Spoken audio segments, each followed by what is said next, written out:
মাত্র এক রাতেই বদলে গেল জীবন। মেয়ে থেকে ছেলেতে রূপান্তরিত হয়ে এলাকায় ব্যাপক চাঞ্চল্যের সৃষ্টি করেছেন 18 বছর বয়সী রাফি। আগে মেয়ে ছিলাম, এখন ছেলে। পরে যে এই পর্যন্ত শুনলাম, শোনার পরে বিশ্বাস হয় না। মুরগি নানা কইলো যে আমি খুলে টুলে দেখছি, আসলে ঘটনা সত্যি। পরে আমরা বিশ্বাস করছি। এক সময় যাকে সবাই চিনত রুমি নামে, সেই এখন রাফি নামে পরিচিত সবার কাছে। আগে নাম ছিল রুমি আক্তার, এখন নাম রাফি আহমেদ নিলয়। তো মানুষে বলছে, বিশ্বাসও করিনি, আসলে বিশ্বাসের যোগ্য না। ভাবলাম যে না, আল্লাহ আসলে সবই করতে পারে। অনেক দেখছি যে এরকম পরিবর্তন হয়ে যায় বা মেয়ে থেকে ছেলে হয়ে যায়, তো ভাবলাম যে আল্লাহ ছেলে সবই করতে পারে, হয়েছে হয়তো এরকম কিছু। 2008 সালে মা বাবার কোল আলো করে জন্ম নেয় রুমি। জন্মের 17 বছর পর এক রাতের ব্যবধানে পুরুষে রূপান্তরিত হন রাফি আহমেদ নিলয়। এমন অলৌকিক ঘটনাটি ঘটেছে টাঙ্গাইলের ঘাটাইলের ধলাপাড়া ইউনিয়নের পোড়াবাসা খানমোড় এলাকায়। 17 বছর মেয়ের রূপে আছিল, তার 17 বছর পরে এখন 18 বছর পড়ছে। রুমি থেকে রাফি হতে দেখলাম, স্তব্ধ ছিলাম, কি হইলো। আমি নিজের চোখে ওরে মেয়ে দেখছি সবসময়, মানে মেয়েদের মতো ঘোরাফেরা, পাশাপাশি বোরকা পরতো, মাস্ক পরতো। এমন অবিশ্বাস্য ঘটনায় রাফির পরিবার প্রথমে বিব্রতকর পরিস্থিতিতে পড়লেও বর্তমানে তারা খুশি। সমাজও তাকে ছেলে হিসেবে স্বীকৃতি দিয়েছেন। আমি এটা খুশি, আল্লাহ পাক তৈরি করছে। মেয়ের বেশি থাকছে, মেয়েই আসা, জন্ম নিছেও মেয়ে, তাইলে ওটা মেয়ে ধরন না।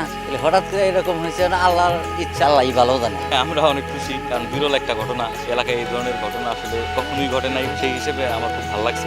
স্থানীয়রা জানান, বিদ্যালয় ও উচ্চ বিদ্যালয়ে মেয়ে হিসেবে পাশ করেছেন রুমি আক্তার নামে। হঠাৎ এক রাতের মধ্যে শারীরিক পরিবর্তন হয়ে ছেলেদের আচরণ করছে সে। দেখছি ওরা মেয়ে হিসেবে বড় দেখছি, মেয়েদের মতো হাঁটতো, কথা বলতো না কারোর সাথে এরকম। আমাদের সাথে তেমন কথা বলতো না। ছেলে হওয়ার পরে আমি দেখি যে ওর অনেক পরিবর্তন, ওর গোপ জ্বালাইতেছে, গোপ হচ্ছে এরকম। আজকে ওনার হাত ধরে দেখি, মেয়েদের হাত একটা নরম থাকে, বিশ্বাস হোক আর না হোক, আজকে ওনার হাতে ধরে দেখি যে আমাদের পুরুষদের মতো হাত তো শক্ত হয়ে গেছে। তবে রাফি তার শারীরিক পরিবর্তনের এই বিষয়টি ভয়ে ও লজ্জার কারণে 1 বছর গোপন রাখলেও এক পর্যায়ে জানাতে বাধ্য হন তিনি। 2 মাস আগে পরিবার বিয়ের জন্য পাত্র ঠিক করলে পরিবারকে ছেলে হয়ে যাওয়ার এই ঘটনাটি জানান। পরিবার বিশ্বাস না করায় রাফির নানাকে তার শরীরের বিভিন্ন অঙ্গ প্রত্যঙ্গ দেখান। এরপরেই ঘটনাটি দ্রুত ছড়িয়ে পড়ে। 17 বছর পর্যন্ত মেয়ে ছিলাম, এখন 1 বছর ধরে ছেলে আছি, কিন্তু এই বিষয়টা লুকানো আসছিল, বলি নাই বয়ে। মানুষ কিভাবে নিব না নিব এটা ভাইবে আমি বলি নাই। বিয়ার জন্য একটা অনুষ্ঠান করছিলাম, বললো যে আমি তো বিয়ে বহারবো না, আমার তো এই কন্ডিশন। নানার কাছে ব্যাঙ্গাসুরা সবই কইলো, ব্যাঙ্গাসুরা তার নানারে দেখাইলো, দেয় তারপর আমি ডাক্তারের কাছে নিয়ে গেলাম, ডাক্তারের কাছে রিপোর্ট করলাম, রিপোর্টের ঠিকই ধরা বললো ঠিকই যে ছেলে মানুষ হয়েছে। এদিকে এমন আশ্চর্যজনক ঘটনাটি নিয়ে কৌতূহলের যেন শেষ নেই গ্রামবাসীর। সদ্য ছেলে হয়ে যাওয়া রাফিকে এক নজর দেখতে প্রতিদিন দূর দূরান্ত থেকে ছুটে আসেন নানা শ্রেণীর বয়সী মানুষ।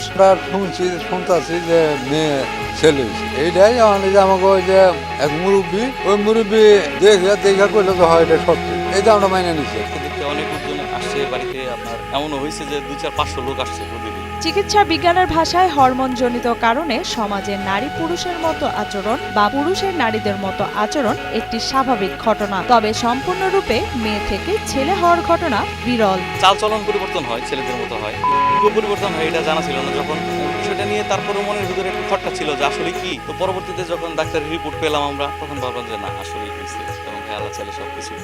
রাফি বর্তমানে মসজিদে যে নামাজ পড়ে, সমাজ থেকেও তাকে মেনে নেওয়া হয়েছে। নামাজ পড়ি আমি মসজিদে যায়, নামাজ পড়ে, এলাকার সবাই সমাজিরা সবাই মাছে। কেউ বাধা দেন, কিন্তু অনেক হাসাহাসি করছে, অনেকে নানান জনে নানান কথা বলছে। সামনে কেউ এসে বলে যে তুমি যাইতে পারবা না, তুমি মেয়ে, এগুলো কেউ বলে কিছু অনেক বলছে। সবই আল্লাহ পাকের ইচ্ছা, উনি মেয়ে থেকে ছেলে হচ্ছে, বা বর্তমানে আমাদের ছেলেদের উপন্ত্রিত সবকিছুই এজন্য আমাদের ভালো লাগছে। আর আমরা সমাজবাসী বা এই বাজারের পক্ষ থেকেও আমরা মেনে নিছি। একমাত্র স্মার্ট সিটি বসুন্ধরা, আধুনিকতায় এক ধাপ এগিয়ে। ময়মনসিংহের ফুলবাড়িয়া উপজেলা স্বাস্থ্য কমপ্লেক্সের উপসহকারী community medical officer Mohammad Helal Uddin জানান, প্রাথমিক পরীক্ষা নিরীক্ষার রিপোর্টে দেখা গেছে ঘটনাটি সত্য। এটি সাধারণত হরমোনজনিত কারণে হয়ে থাকে। চিকিৎসা বিজ্ঞানে আপনার আসলে হরমোন চেঞ্জে এরকম হতে পারে, ছেলে মানুষ মেয়ে হতে পারে, মেয়ে মানুষ ছেলে হতে পারে। এটা হলো হরমোনাল ব্যাপারটা করাচ্ছে। এটা হলো আমাদের মেল হরমোন আর হলো ফিমেল হরমোন, হ্যাঁ, আলাদা আলাদা। টেস্টোস্টেরন আর অ্যান্ড্রোজেন, হ্যাঁ, এগুলো যদি বেশি হয়ে যায় মেয়েদের, হ্যাঁ, সেক্ষেত্রে মেয়ে মানুষ ছেলে হয়ে যেতে পারে, পরিবর্তন হয়, এরকম হয়।